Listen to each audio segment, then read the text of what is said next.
Assalamualaikum warahmatullahi wabarakatuh.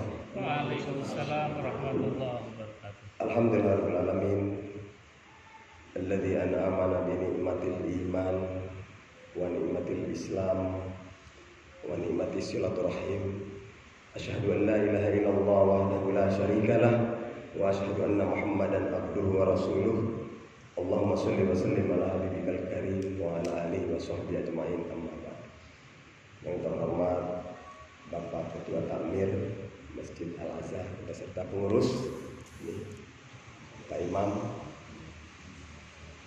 beserta jamaah yang dirahmati Allah Subhanahu wa taala. Alhamdulillah malam hari ini kita bisa jumpa di Masjid Al-Azhar, di mana saya jauh dari NTT, tepatnya saya tinggal di Desa Adonara, Pulau juga Adonara, kecamatannya Adonara, Kabupaten Flores Timur, Nusa Tenggara Timur. Ada bapak-bapak wonten tiang Adonara mriki? Boten enten. Ibu-ibu barangkali? Tidak ada ya. Mudah-mudahan bapak ibu berkesempatan juga bersilaturahim ke tempat saya. Kehadiran saya pada malam hari ini atas prakarsa Badan Wakaf Al-Quran Cabang Semarang bekerja sama dengan Takmir Masjid Al-Azhar ini. Terus terang saya bukan orang Badan Wakaf Al-Quran. Saya independen. Saya bekerja sama dengan lembaga apapun. Maka jangankan Badan Wakaf Al-Quran, Al-Azhar pusat pun setiap tahun bekerja sama dengan saya, terutama di dalam kegiatan kurban, juga kegiatan-kegiatan sosial lain seperti air bersih, sumur, dan lain sebagainya.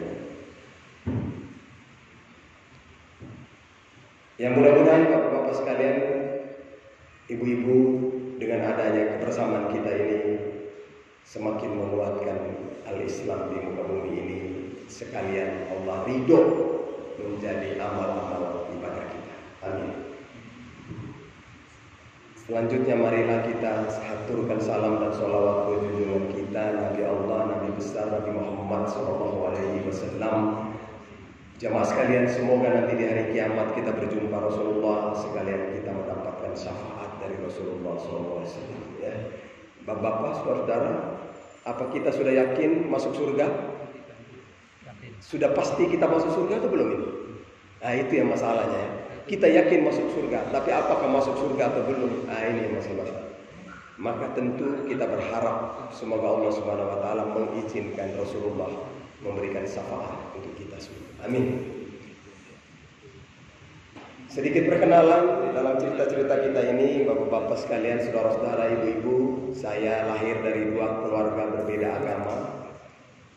Mama saya dari Katolik, bapak saya dari Islam. Mama dari marga suku, salah satu kerajaan Katolik dan satu-satunya kerajaan Katolik di Indonesia tempo dulu, yaitu di Larantuka.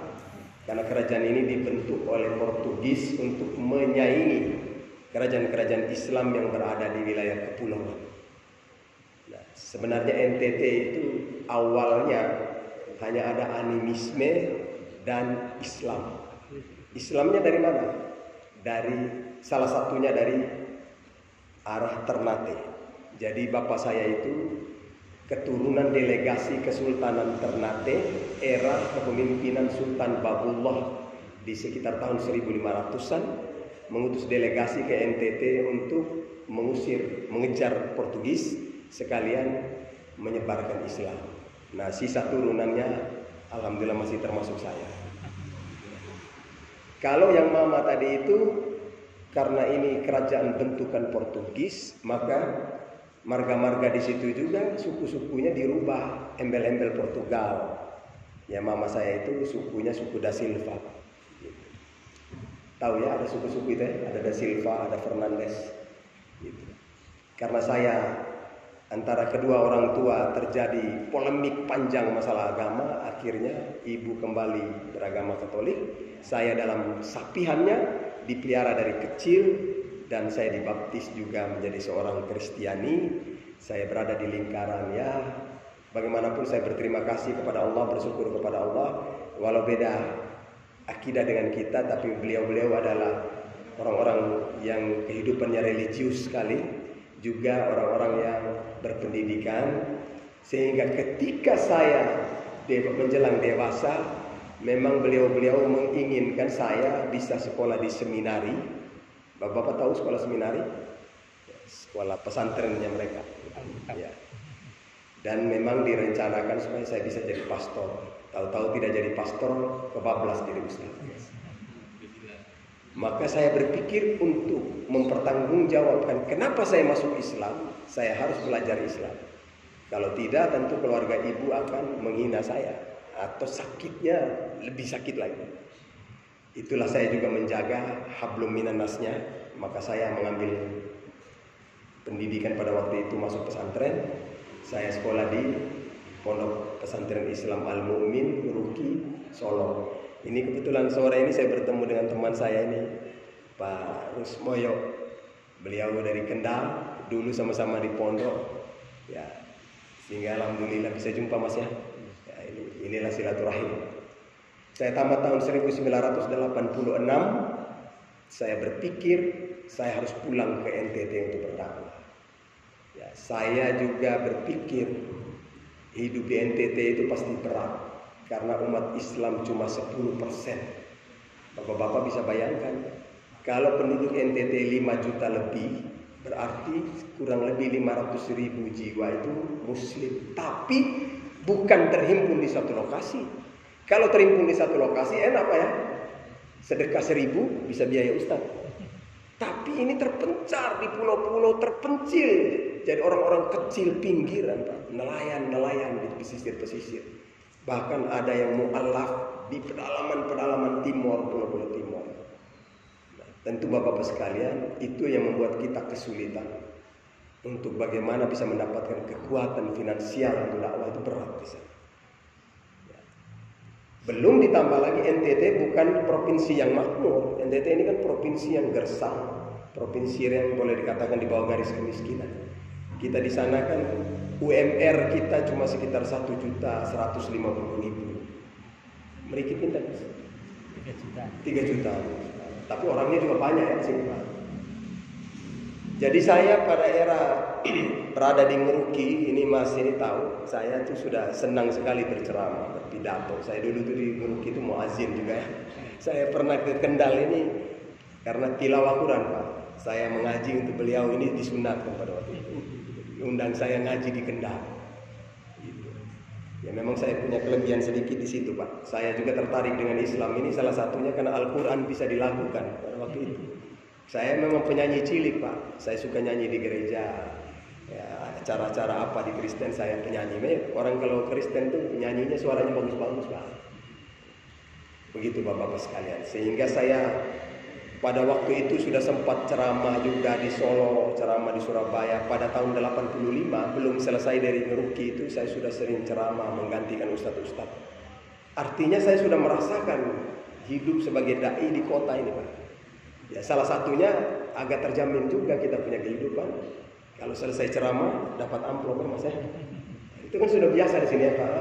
Memang seperti saya katakan di masjid-masjid sini bahwa harus kita biayai dai-dai, harus kita sedekahkan untuk ustadz-ustadz biar mereka lebih fokus dalam memberikan ilmu, mereka tidak terbebani dengan ekonomi. Ya tidak Bapak-Bapak sekalian. Itulah maka jamaah sekalian, cuma sayangnya yang seperti ini tidak ada di NTT. Baru akhir-akhir ini masjid-masjid di kota sudah mulai. Tapi masjid yang begitu banyak yang ada di pelosok-pelosok tidak ada cerita gitu. Kalau mau pergi ceramah di sana siap amplop. Ya. Jadi bukan umatnya yang kasih amplop, ustadznya yang bawa amplop. Itu. Inilah Bapak-Bapak tantangan. Tapi saya tetap mengambil keputusan mulai harus kembali ke sana. Prinsip tafaqufidin liyungziru qaumahum idza raja'u ilaihim ya. Kembali ke umatnya memperingatkan mereka. Nah, Bapak-bapak tentu saya hadir di sana ini bebannya luar biasa. Tantangan yang paling berat stigma negatif. Wah, kita maten Ngeruki. Murid Abu Bakar Basir. Pasti iki wong ekstrim, ya Pak ya. Iki pasti agama baru, macam-macam. Tapi saya jalani dengan tenang saja. Tahun 85 ketika saya diundang safari Ramadan di sana, sambutannya luar biasa. Oh, ada anak SMA masih kecil, pandai ceramah, pandai pidato keliling. Luar biasa tahun itu, Pak. Kalau sekarang udah banyak, tapi masa itu, Pak, ya, masih susah itu. Jarang itu yang kecil-kecil muda-muda bisa ceramah. Tapi tahun 90 saya pulang, tidak ada yang mengundang saya lagi, Pak. Tanya kenapa? Waduh, sampai itu pesantren ini ekstrim. Jadi semua takmir menolak untuk saya ceramah. Ya udah, mereka tidak mau, saya bikin saya punya. Bangun masjid, kumpul teman-teman, kita lakukan silaturahim, jalan dari desa ke desa, kampung ke kampung. Ya, kita tidak perlu harus ceramah di masjid. Berjumpa dengan teman-teman di desa-desa kaum muslimin. Mungkin saya pikir itu salah satu jalan dakwah di sana. Maka kita pada waktu itu masih jalan kaki sampai 25 km masih jalan kaki. Kadang kita nyebrang laut naik sampan nyebrang. Naik perahu layar masih pada waktu itu. Saya berpikir ini suatu saat kita harus punya fasilitas dakwah. Dari mana? Saya bilang teman-teman, ibda binafsi. Mulai dari diri sendiri. Ayo, apa yang kita punya mulai sedekah. Apa yang kita punya mulai wakaf. Jangan tunggu kaya baru kita wakaf. Membiayai perjuangan ini mulai dari sejak nol. Ya wajar Bapak-bapak, saudara-saudara. Allah Subhanahu wa taala sendiri memberikan kita inspirasi dengan adanya berbagai firman Allah dalam Al-Quran. Salah satunya surat As-Saffat. A'udzubillahi minasyaitonir rajim. Ya ayyuhalladzina amanu hal adullukum ala tijaratin tunjikum min adzabin alim. Hai orang-orang yang beriman, maukah saya tunjukkan kepada kamu sebuah bisnis yang dapat menyelamatkan kamu dari azab yang pedih? Saya merenung, bisnis apa ini? Usaha apa ini? Bisa membebaskan saya dari kesulitan. Ya azab itu tidak mesti nanti di hari kiamat. Kesulitan yang kita alami ini boleh jadi juga sebagai azab, ya, sebagai hal yang susah kita ada. Ini kan gundah gulana batin.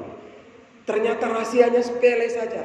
Tu'minuna billahi wa rasulihi wa tujahiduna fi sabilillahi bi amwalikum wa anfusikum. Tingkatkan akidahmu, kuatkan keyakinanmu kepada Allah dan Rasul, dan mulai berjuang dengan apa? Bi amwalikum. Redaksi ayat jihad semua begitu. Pasti kalau kita buka redaksinya, jihad bi amwalikum. Artinya dengan harta lebih dulu. Betul juga. Yang membuktikan dan membedakan orang munafik dengan tidak itu salah satunya harta. Ada ayat kan itu, Pak? Karena orang-orang Quraisy itu suka ketika Nabi duduk dalam satu forum, suka tak duduk bicara dengan Nabi. Akhirnya turunlah ayat, siapa yang mau berbicara dengan Rasulullah, infak dulu. Nah, ternyata turun ayat ini pada mundur kabeh. Memang harta itu berat. Maka saya berpikir, kalau begitu berjuang ini harus kita keluarkan biaya perjuangan sendiri.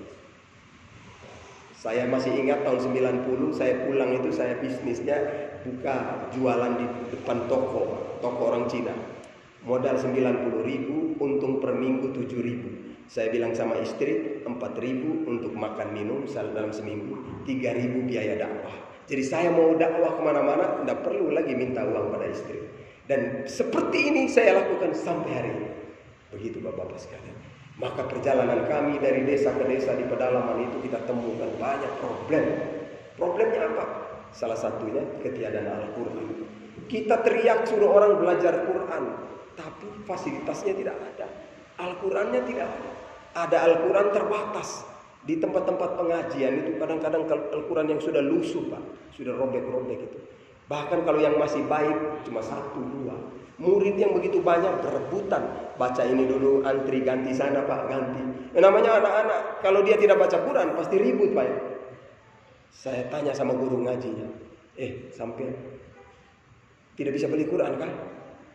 Ustaz, bisa beli. Tapi beli di mana di sini? Ini kan akses Quran tokonya wong Cino kabeh. Kristen punya semua. Susah. Oh iya betul. Maka saya bilang sama teman-teman, ayo kita kumpul duit, kita kumpul Quran, kita sedekah mereka, kita bagikan mereka. Ternyata bapak-bapak satu mendengar itu, satu TPG terima itu, lain pada telepon minta, Ustadz kami juga dibantu. Lah tidak mungkin saya dengan adanya penyampaian itu terus mengatakan bahwa Al-Quran tidak ada. Ya toh Pak, saya pasti beri mereka semangat. Insya Allah kita upayakan. Maka tidak ada jalan lain, saya keluar dari situ. Saya berpikir tidak bisa kita sendiri biaya ini, harus bareng-bareng. Saya berangkat ke Jakarta, cari kenalan sana sini, pergi di Al-Azhar. Al-Azhar juga saya pergi Pak. Ketemu dengan tokoh-tokoh Al-Azhar, cerita. Kebetulan saya jumpa dengan Direktur Badan Wakaf Al-Quran. Wah, saya bilang sama beliau, Mas, namanya Badan Wakaf Quran, berarti antum ini perjuangannya Al-Quran ini. Oh iya, Ustaz. Saya butuh Al-Quran, tapi saya datang ini saya mau wakafkan kapal saya. Kaget juga dia. Loh, sampean wakaf kapal? Dia berpikir saya wakaf Quran, Pak. Iya, saya wakaf kapal. Terus maksudnya gimana? Tidak, kita bikin saja kapal dakwah di NTT. Ini kapal saya pakai untuk kapal ikan, tapi udahlah. Bisnis ini kan kayak sandiwara aja. Naik turun, untung rugi. Biarlah kita pakai untuk dakwah aja. Kalau di tangan nelayan kan saya tidak bisa pakai untuk dakwah ya Pak.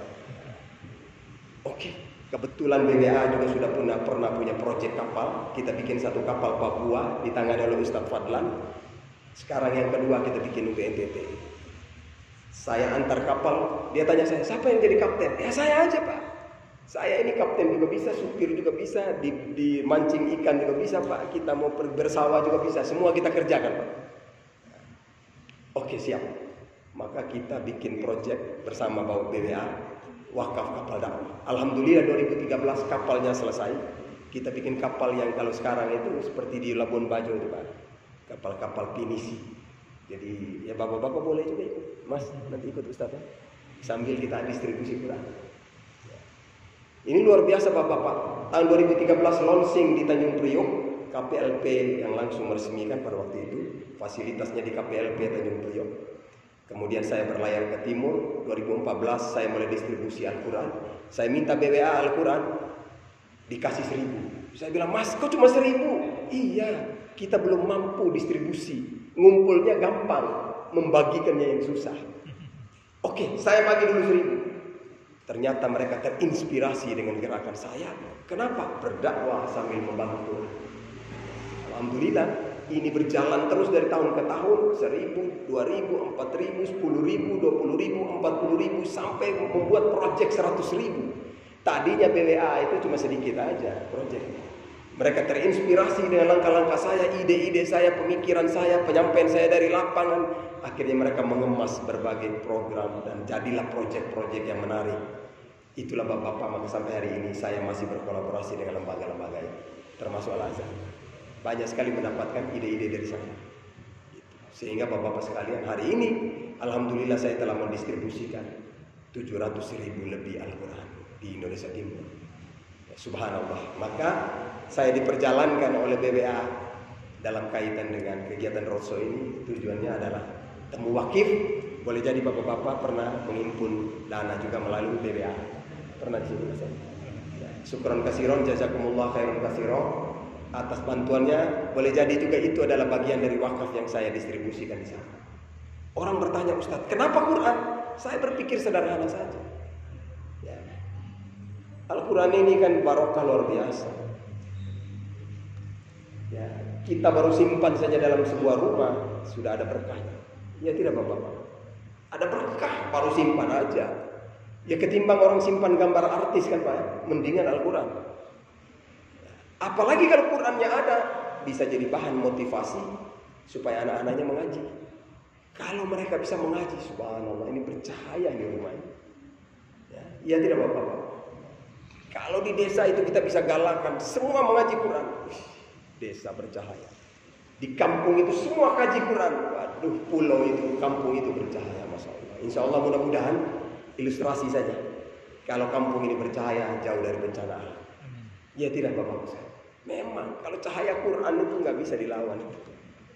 Itu prinsip saya. Maka saya kemanapun saja membawa Al-Quran wakaf.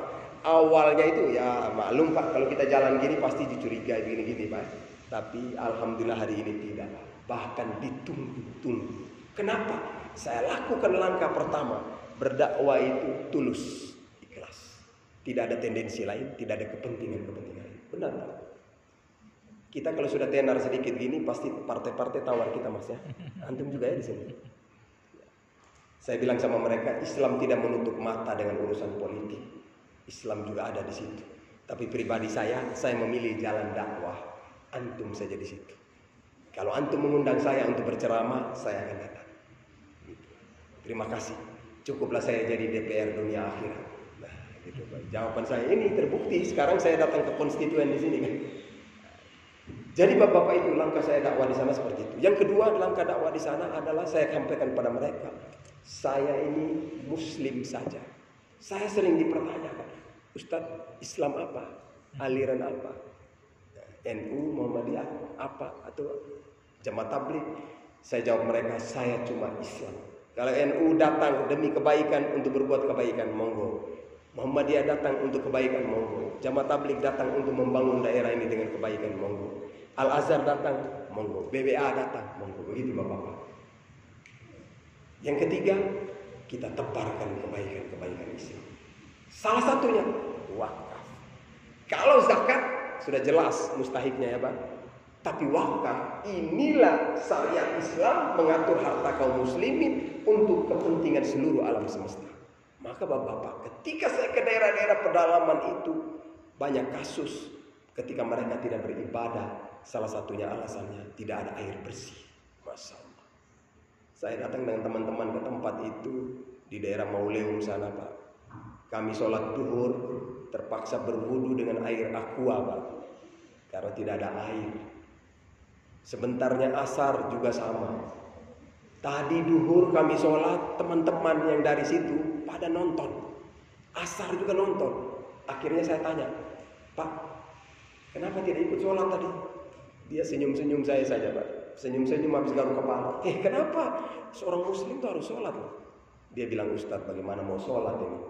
Kita ini malam tidur dengan istri saja belum junub ini. Kok bisa? Iya Ustadz, tidak ada air. Itu ada beberapa jerigen kan. Ustadz, itu untuk minum.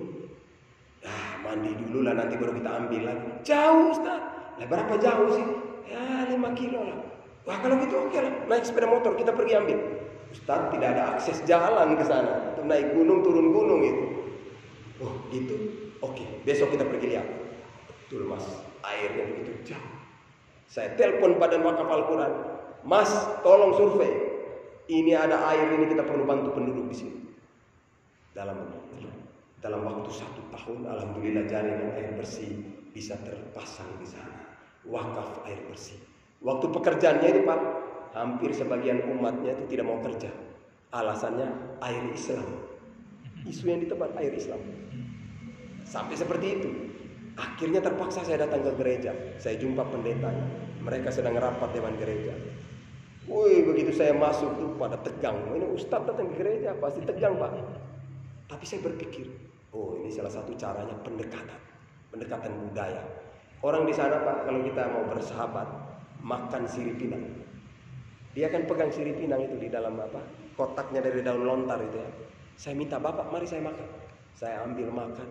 Setelah saya makan, tersenyum semua Pak. Tadinya tegang, jadinya cair semua keadaan. Baru saya sampaikan mereka, Pak Pendeta, saya dengar katanya ada yang mengisukan ini air Islam, jadi tidak mau bantu. Oh tidak Ustaz. Oke, kalau gitu besok kita resmikan, Bapak hadir, umat hadir, tolong beri sambutan. Saya nanti sembelih sapi, kita makan sama-sama. Besok hadir, dari Katoliknya hadir, dari Islam, dari Kristen Protestannya hadir, dari pemerintah hadir. Subhanallah Bapak.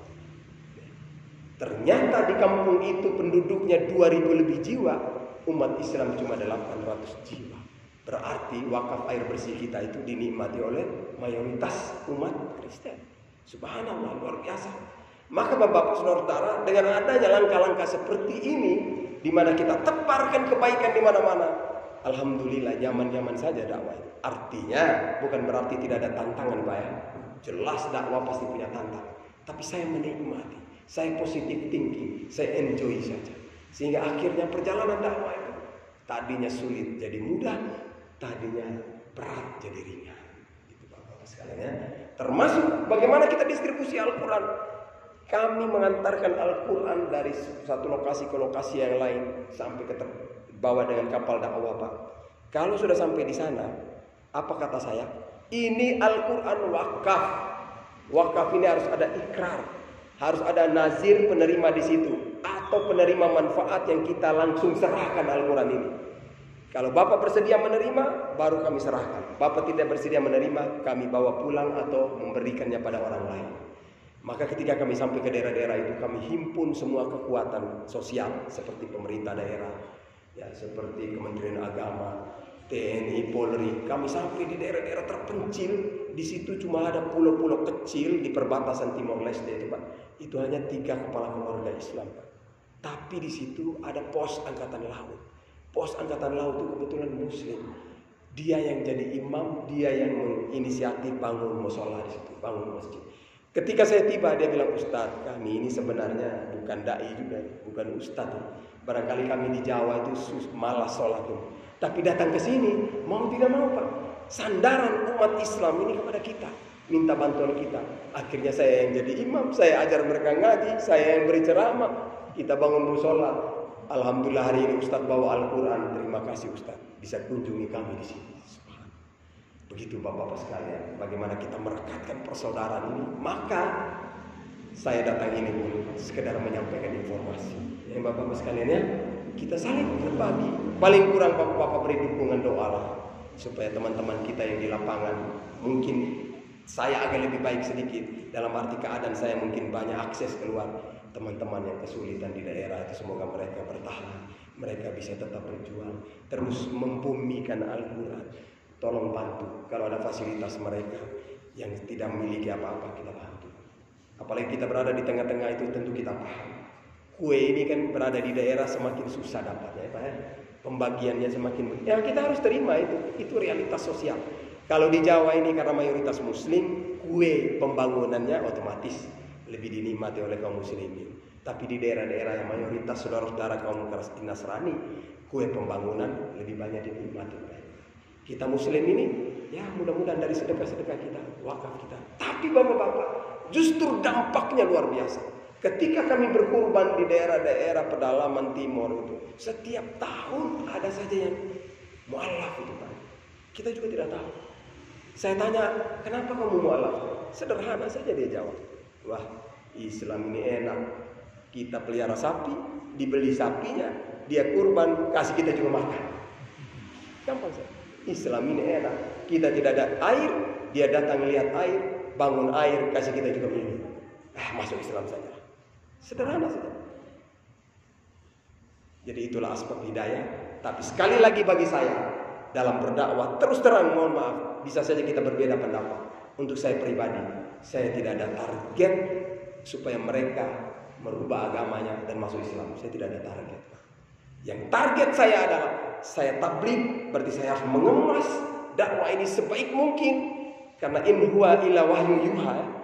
Dakwah ini kan hanya hidayah bersumber dari wahyu. Berarti penyampaian kita juga harus dengan, tidak boleh emosional. Harus betul-betul tulus, kita jaga betul lisan kita ini. Bukan masalah takut, bukan Pak. Tapi dampak dari kita salah bicara saja menyebabkan orang meninggalkan Islam. Ya tidak Pak. Maka harus sebaik mungkin, sehingga mudah-mudahan yang tadinya benci Islam, jadinya senang juga dengan Islam. Apalagi Pak, kalau di daerah sana, saya tidak menawarkan mereka masuk Islam. Karena saya berprinsip, Islam ini mahal Pak. Gua udah dapat Islam, ya saya punya aja. Ya tidak Bapak-Bapak. Tapi saya diberi kewajiban menyampaikan Islam. Arifudin, bukan kau yang membuat mereka masuk Islam. Nanti urusan Allah, hidayah Allah SWT. Itulah Bapak-Bapak. Maka saya dari hari ke hari dalam dakwah ini juga memberikan informasi-informasi di sana. Dan Alhamdulillah saya sampaikan berbagai lembaga, termasuk Al-Azhar, termasuk BWA, termasuk Muhammadiyah, termasuk lembaga apapun. Mereka kemas ini. Ya, lebih-lebih saya punya teman-teman adik-adik di BWA ini luar biasa. Bisa dikemas informasi ini menjadi suatu proyek. Dan pada waktu itu banyak sekali proyek Indonesia Timur oleh BWA ini. Saya juga menjadi partnernya. Sukses di sana Bapak-Bapak sekalian. Sekali lagi, mudah-mudahan Bapak-Bapak berkesempatan bisa ada waktu silaturahim ke tempat saya. Kalau tidak, ya mungkin Bapak juga diizinkan Allah punya rezeki bisa turut berpartisipasi dengan wakaf. Toh wakaf itu bukan untuk saya, bukan untuk orang di timur, tapi untuk Bapak sendiri. Ya tidak jemaah sekalian ya. Memang kita ini bertakwa dengan cara kita masing-masing. Dalam arti kata, fattaqullaha mastata'tum. Monggo semua kita silakan bagaimana upaya kita untuk bertakwa sesuai dengan keadaan kita sendiri-sendiri. Maka kuncinya wasma'u wa ati'u wa anfiqu. Itu kuncinya. Bertakwa itu kita harus mendengar dan harus samina wa ta'na sambil mentaati. Diikuti dengan apa? Infak. Infak yang bagaimana? Infak khairul li anfusikum, infak terbaik untuk diri. Nah, infak terbaik ini salah satunya adalah wakaf. Maka Bapak-bapak sekalian, Allah mengapresiasi wakaf ini luar biasa. Kita tahu wakaf itu salah satu sebagai bentuk apresiasi sebagai sedekah jariyah. Nah, tentu Bapak-bapak sekalian dirahmati Allah Subhanahu wa taala. Ini yang saya hidupkan di daerah saya. Hidupkan wakaf, bantu orang. Alhamdulillah dari wakaf ini juga kita bisa bangun pesantren. Saya buka pesantren di sana gratis, Pak. Mau bagaimana? Mau tidak gratis? Mau gratis saja nggak ada yang masuk, Pak. Jadi pesantren gratis, SMP, madrasah aliyah, sambil kita bimbing, ya sedapat mungkin kita bimbing gitu. Alhamdulillah dari 2002 sampai sekarang pesantren ini sudah berjalan. Nah, maka ketika saya punya bangunan sekolahnya sudah mau roboh, saya minta sama teman-teman BWA, tolong dibikin proyek ini wakaf untuk bangunan pesantren. Alhamdulillah hari ini sedang dikerjakan. 60% sudah, Pak. Tapi saya lihat di websitenya baru terhimpun 25% itu, Pak. Mohon dibantu Bapak. Pak Tamir mungkin boleh. Mungkin di sini juga butuh, Pak. Tapi saya sekedar mau motivasi diri saya. Kami berjalan di berbagai daerah itu juga sama, Pak. Teman-teman kan sedang bangun masjid. Tapi saya bilang sama teman-teman, kita kumpul duit beli semen kasih mereka. Itu ada yang bilang sama saya, Ustadz, kita kan lagi bangun pesantren. Kenapa kita bantu mereka lagi? Saya bilang, ente salah berpikir. Bantu dulu, nanti Allah akan membantu kita dengan caranya. Begitu ya Bapak-bapak sekalian. Maka saya tahu di Al-Azhar ini juga sedang membutuhkan dana barangkali. Tapi saya minta teman-teman, mari kita juga bantu ke sana. Insya Allah doa-doa dari timur akan menyertai perjuangan Bapak-bapak di sini juga. Dengan kita bersama merajut lewat wakaf, mudah-mudahan kebersamaan ini Allah memenangkan Al-Islam di bumi bersama. Demikian yang dapat saya sampaikan pada malam hari ini. Lebih kurangnya saya mohon maaf. Barangkali ada yang mau bertanya, monggo. Silakan Bapak. 7 lewat 4. Lewat. Sebentar lagi. Masih ada waktu mungkin.